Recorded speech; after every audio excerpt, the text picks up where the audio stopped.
Justice for RG Kar আজ শুধু RG Kar medical college বা শুধু জুনিয়র ডাক্তারদের আন্দোলন নয়, এই আন্দোলন বাস্তবিকভাবেই এক সার্বিক গণ নাগরিক আন্দোলনে পরিণত হয়েছে। ভবিষ্যতের প্রশ্নকে জলাঞ্জলি দিয়ে হাজার হাজার জুনিয়র ডাক্তাররা যারা আন্দোলনটাকে জিইয়ে রেখেছে, যে সিনিয়র ডাক্তার, নার্স, স্বাস্থ্যকর্মীরা আমাদের অনুপস্থিতিতে 1.5 মাস হাসপাতালগুলোতে সচল রাখলেন, মাথার ঘাম পায়ে ফেলে। শহরে, গ্রামে, মফস্বলে যে সাধারণ মেয়েরা রাত দখল করলেন, যে বিপুল সংখ্যক সাধারণ মানুষ আন্দোলনের প্রত্যেকটা মুহূর্তে পাশে এসে দাঁড়ালেন, আমাদের সাথে অগুন্তি রাত জাগলেন, রাস্তায় মানব শৃঙ্খল গড়লেন, রাজপথ ভরিয়ে তুললেন স্লোগানে, গানে, ছবিতে। শাসকের রক্তচোখ উপেক্ষা করে যারা গ্রামে মফস্বলে রুখে দাঁড়ালেন, রুখে দাঁড়াচ্ছেন ভয়ের রাজনীতির উল্টো দিকে, যে গৃহপরিচারিকা দিদিরা, রিক্সা চালকেরা রাস্তায় নামছেন আমাদের দাবিগুলোকে সামনে রেখে, যে ডেলিভারি রাইডাররা ইনসেন্টিভের মায়া কাটিয়ে কাজ চলে যাওয়ার শঙ্কা মাথায় নিয়েও রাজপথে নামছেন, নিজেরা মিছিল করছেন।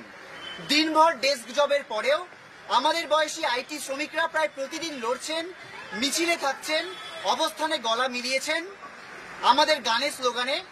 যে অগুন্তি অজানা মানুষ আমাদের ডাকে সাড়া দিয়ে একা গলির মুখে মোমবাতি হাতে দাঁড়িয়েছেন, এক ডাকে নিজেদের সর্বস্ব দিয়ে যারা ছুটে এসেছেন দিনরাত এক করে, শুধু আমরা ধর্নায় বা অবস্থানে বা মিছিলে ডেকেছি বলে তাদের প্রত্যেকের ভূমিকা ছাড়া আজ অভয়ার বিচারের দাবিতে আমাদের আন্দোলনটা দানা বাঁধতেই পারত না।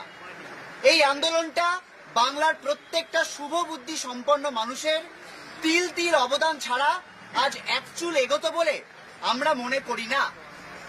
আমরা জানতে পারলাম সুপ্রিম কোর্টের পরবর্তী শুনানির দিন আবারও পিছিয়ে দেওয়া হয়েছে।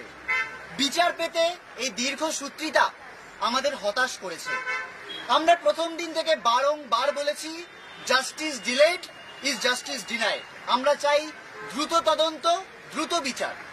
এখানে একটা কথা উল্লেখ করা জরুরি, এই আন্দোলনটা আমাদের সবাইকে চোখে আঙুল দিয়ে দেখিয়ে দিয়েছে আইন থেকে শুরু করে মন্ত্রিসভা, পুলিশ থেকে শুরু করে আমলা, গোটা সিস্টেমটার ভেতরে কতটা ঘুম ধরেছে।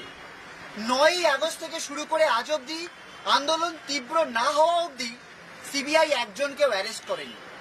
একজনও প্রমাণ লোপাটে, দুর্নীতিতে, ভয়ের রাজনীতিতে অভিযুক্ত দোষী পুলিশ কর্তা, আমলা বা শাসক দলের নেতাদের গায়ে আঁচড়টুকুও পড়েনি। ভাবলে সত্যি শিউরে উঠতে হয়।